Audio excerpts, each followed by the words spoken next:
Okay. Hey guys, what's up? So today we're going to be ranking all the chapters in Red Dead. Yeah, sup guys? So that's Skelly Guy and I'm Jack. So, I'm just going to say a chapter, starting from chapter 1, obviously. Yeah. And then we're going to work our ways up. Okay. So, chapter 1, Culture. On that one in my playthrough. I like it. There aren't very many things to do. It literally lasts 2 hours. Yeah, it's fun the first time around, learning like all the game mechanics in the first chapter. It's fine, but after you've beaten the game and are starting a new playthrough, it just gets boring. Yeah, it's kind of like a lukewarm bug through where it's holding you back from actually playing the game. Also, yeah. I think it's kind of dumbed down for people who've already played the game. Like, you can't pull out your weapon for half the chapter, even when you're free roaming. Yeah. So, honestly, I'll give it maybe a 6.5, just because all the missions you do are memorable ones. What about you? I'll give it like a 5.4. All right. That sounds good. All right, chapter 2, Valentine. Yeah. It's actually pretty good. Mhm.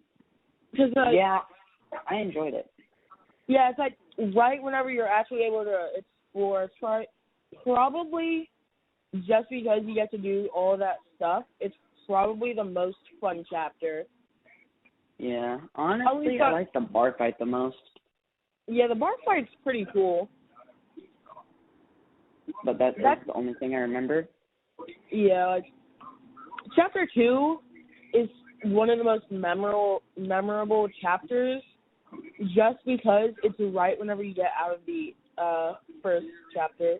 Yeah, and honestly, Valentine, like, you meet the gunslinger guy who gives you the missions to go kill Billy Midnight and all of them. And that ends up being like a really fun starter thing that you get to do as a player. Yeah, it is really fun. So I think I'll rank it as an 8. Unlike our town review, I'll give it a 7. Okay. Chapter 3, Roads. Roads. Oh man, I love this one. Yeah. Roads actually play kind of as a decoy as a sheriff. We get to really just invest in everyone's time. Yeah, and as an outlaw, it's pretty good to do. I think it's the best chapter, honestly. Yeah, I could agree with you there. Yeah. Like, even at the start of it, you get a bunch of money because that guy gives you a gold bar. Yeah. I felt like since you just got out of, the game's kind of introduction, yeah, you really started to make money out of it. Yeah, and there's, more side missions to do. That is the time where you explore the most in chapter 3. Yeah, that's what I was going to say. Also, since there's so many outlaw things, it really brings you through the immersion of the old Western times, which Rockstar was trying to do with the game. Yeah, 100% agree. Chapter 4. Saint Denis. I do not remember anything about this one, I'm just being honest. It's not great. It's like Angelo Bronte. There are some cool missions. It's just not great, though. It's, I think the thing they're trying to do... We didn't do our ranking on Roads in chapter 3. I'll give it, an 8.5. Oh, you're right. I forgot. Yeah, I'll give it 7, Nothing really is that. But anyway, Saint Denis. I feel like what Rockstar is trying to do with the missions was really bring out, a mafia type thing with Angelo Bronte. Yeah. But honestly, I didn't really see it, even though it was clear, that's what they were trying to do. So I'll give it, a 6. it was still pretty cool. Yeah, I can see that. I respect that. With like the Braithwaite Manor and like it was still kind of like in my alley, you know. Yeah. All in all, I didn't like it a whole bunch. I think it was good, definitely. Yeah. Yeah. Chapter 5, Warma. Chapter 5. I'll give tuberculosis. wait. I'll give Saint Denis like a 5.4. Yeah, I'll give it a 6. Okay. Chapter 5, Gorma. Personally, I really like the Caribbean island. Or not that, Gorma, yeah. I don't know why I said Caribbean. But besides that, honestly, I feel like they did a good job with the scenery and all the people of the Guarma culture, like, fighting against Dutch and his gang. I felt like the escape was very good. Like, yeah, but also, like, you there's not much freedom in that chapter. Yeah, that's where I could agree with you. Yeah, there was supposed to be a lot more stuff, but it all got cut. I feel like it would have been sharks. Yeah, it would have just been a lot better chapter if they kept all that stuff in, which I understand due to time and stuff. But like after the first few missions, like you're just launched into several more missions, and it's not that great. You're right, and honestly, I think it was really unrealistic because like after they got the boat and all, like they didn't even know where they were. Like they just came back to the camp with all their stuff. And you would think that they brought, like, everyone there.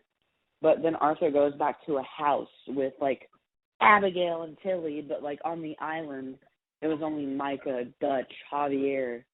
And it just seemed really unrealistic to me. Yeah. And I feel like it was kind of finished and rushed, you know, because that just didn't make any sense. Yeah. It was definitely rushed. Like, all in all, maybe, like, 4. I'll give it a 4. Yeah, I'm thinking about a 5. It just, the story and the effect wasn't good, but the idea was solid, so we'll give it a 5. Yeah, I do like the idea of going to an island. Like, crashing on a random island, yeah, but they just didn't, the impact wasn't right. Like, the idea of it is a really good idea. But it's just, you know. Okay, chapter 6. 6. Post-tuberculosis. Yeah. The saddest chapter by far. Agreed. So, let's think here. The only thing that I didn't like about this chapter was Ansberg and its introduction. I definitely feel like they could have made Ansberg a part of the chapter a lot more because it was a newly discovered area, but they did not. And also Ansberg is just kind of a crappy town. From our town's rating, you know, y'all can check that out. But it just didn't seem like the best, you know?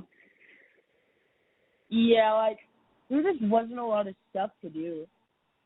But, of course, keep going.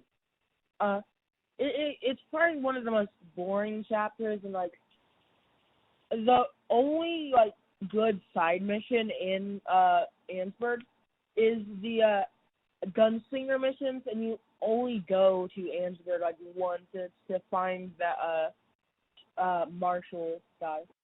You're right. And honestly, I just think I know the whole kind of chapter revolved around Beecher's Hope for location-wise, like the camp. But I feel like their impact of Ansberg for how many missions we did in it. Wait. You mean Beaver Hollow? Beaver Hollow, that's right. My bad. I mixed the farm up. It's just that epilogue was too long. I swear it's still in my brain. But anyway. Yeah. So I think the fact that, like, we shot Leviticus Cornwall there. Like, I feel like they could have emphasized Ansberg more, maybe. but that's just me. Yeah. I'll give it a 3. Yeah, I'll give it like a 4. Like, it just has the most boring missions. It is very sad, though, because of, well, actually, let's not spoil it. You're right. Then the rest of the chapter, it was really good. Are we going to do the epilogue? Yeah, but first I want to say a few more things about Chapter 6. Go ahead. Because we rated Ansberg. We didn't rate the chapter. Yeah. But the rest of the chapter besides Ansberg, Arthur dies. And I told you not to fucking spoil it. I'm not my bad, but I feel like people should know. They spoiled everything else. It's been like 5 years. Yeah, I think people should know if they even click on this channel. And whoever chose the knife fight first over the fist fight can unsubscribe. Yeah. Period. And yeah. But personally, I think that it was good. It was a good chapter. I'll rate it a 9 out of 10. It was a good chapter. It didn't have a lot of like action missions per se. Yeah. Like of course it's still a shooter game, so it did have to have shooter missions. It just had like a bunch of boring missions, which did add to the story. But also, I feel like they should have just added more missions in general instead of taking away like more missions. What's your rating? On the chapter, like 4.5 to like 5.5. Wow, Chapter 6? Really? I'll give it a 9 just for the ending mission. Well, actually, I'll go with that. I mean, because just, like, even saving Abigail was, like, better. Yeah. But Chapter 6 took way too long. Let's move on to the epilogue part 1. I feel like the rating has to do with the, like, how you play it, though. Like, You're right. If you play as an honorable person and get to hear the honorable, like, stuff on the way back to camp, I feel like that adds to, like, the, like, just happiness of the chapter and, like... You're right. But, this is our podcast and our perspective on things, and if people think differently, then, they don't have to agree with us. It's just, it's just us growing as people playing the game and another person's perspective on it. But part 1, I feel like they did a really good job with it because it took the longest. Anyways, no. But I think it's the best because it showed John's, like, getting in the reins. Like, it had been 8 years, and when the farm was getting raided, by the Lemoyne Raiders, he really jumped back in. Back up. What? When did we switch over to the epilogue? After we got done with Chapter 6. I rated it a 9. You rated it a 9. Okay. But yeah, the epilogue, part 1 is just a farming simulator. The best mission in epilogue part 1. Well, I guess epilogue part 2 doesn't start until you buy Beecher's Hope, so, like... That's right. That's what I meant. And that's why I meant, like, John hearing about, like, the farm and him just going at it because he was getting back in the reins and, like, defending something. And he got all geared up with his guns, and it really showed the true John Marston that we needed. And it had been 8 years since he touched a gun, so... Well, no, it hasn't been, like, 8 years. Remember, they've been on the run because he murdered a guy? You're right. I shouldn't have used that. But, yeah. Besides that, I'll rate it a 6. It was okay. I'll rate it, like, a 5.8, maybe. You're right. Epilogue Part 2. I like this one. I like it because they found Uncle and Charles and good regroup.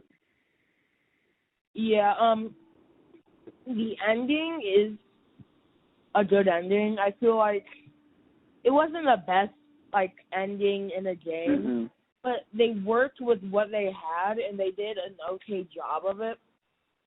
Agreed. Okay. So with that, I mean, I'm gonna try to make this short. I'll rate it a 7. It was definitely an ending that made sense. Yeah, I'll give it like a 7.5. Yeah, it was decent. Yeah. Okay, next subtopic. So the next subtopic, we're going to focus on what person is going to be the main character of RDR3. That is actually a toughie, you know? You know what? You're right, Wiley. And the thing is, we need to focus on other perspectives of this question because it's like, well, what timeline is it going to be based in? Is it going to be a prequel? Or is it going to be based after the Wild West days? So people suspect that it's going to be a mafia, but I don't believe that at all. Yeah, I don't, like, it doesn't make any sense for it to be a mafia game. Or is there even going to be a sequel? You know what? You're right. But I think it is. So I feel like I've drawn it between Charles, Arthur, Dutch, and Red Harlow. Actually, we might be able to put, it's either going to be like young Arthur, young Dutch, or like young Hosea. You're right. Because like Red Dead Revolver, they never like added on to that. All they did was, you know, make another cowboy game. You're right. But yeah, I doubt the reason why keep going. I doubt it's gonna be someone completely new if they do make another game. I think it'd be cool if we got to play like maybe as like a gunslinger or something, like Landon Ricketts. You know what? Yeah, that would be kind of cool. Or like Frank Ketch, which you've heard about. Or just like a gunslinger, maybe. Okay, so here are why I think these 4 perspectives could have worked. So we should start off with Red Harlow. So I think it could be a whole backstory with Landon Ricketts, Hermione Calloway, like, and Red Harlow, and like they had. Wait, no, I'm my bad. And they were like gunslingers, you know, all together. Like Super Herman E. Calloway. Yeah. From the book. What do you mean from the book? Herman Calloway. Not Hermione Calloway. What's his name? Jim Boy Calloway. Yeah, I was thinking of Bud, not Buddy. My bad. But I feel like all of them could be gunslingers somehow. Yeah. I'm not really educated on Red Dead Revolver, but that could work.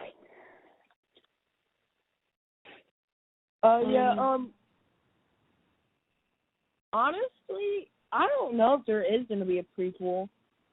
Well, or like a sequel or whatever.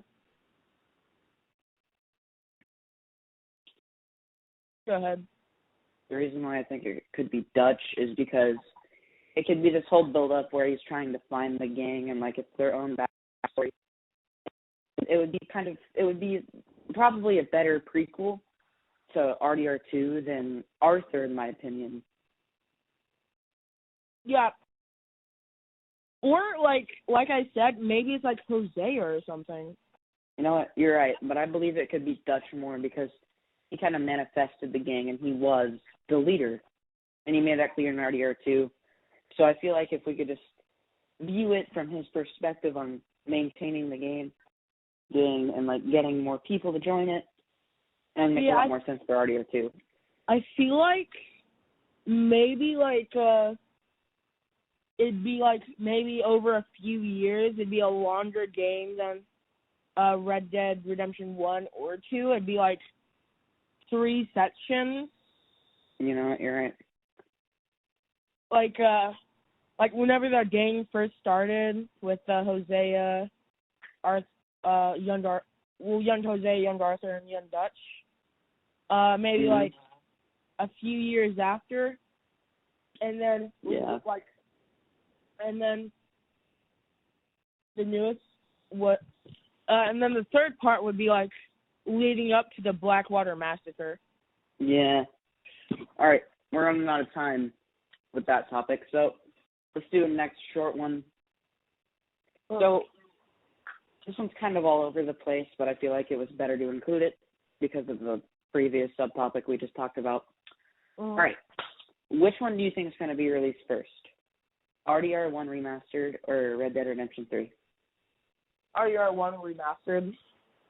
Well, here's where I catch you on that. So Rockstar promised as a PS5 exclusive that they're going to make an RDR1 Remastered, but only for the PS5, but they completely ditched that project a long time ago. So I think the chances of just getting one is kind of lower. But RDR3 would make more sense because it's just adding on to the franchise. But, you know, it could go either way. Yeah. How much time do we have left? Good question. We have like 5 minutes. Okay. But, you know, it could go either way. Yeah. So is this like a specific... Well, I'll actually just ask you this question after the call. Okay. Are you still on the Well, actually, thank you for asking that question because now I can explain it to, like, our viewers. So, technically, we choose a topic to talk about. This one was Red Dead Redemption. And then we choose 3 subtopics to talk about, like our chapter ranking, who's going to be the main character of Red Dead Redemption 3, and which one should come first, like RDR1 Remastered or Red Dead Redemption 3. So those are 3 subtopics about Red Dead Redemption, right? Mm-hmm. So we're going to do this for most podcasts. Each subtopic could last 15 minutes, or one could outweigh the other. But in total and all, we want to make this around 45 minutes, 40 minutes. Mm-hmm. But luckily, we have just enough time to kind of end it. And I feel like it's on a good note because I'm explaining this.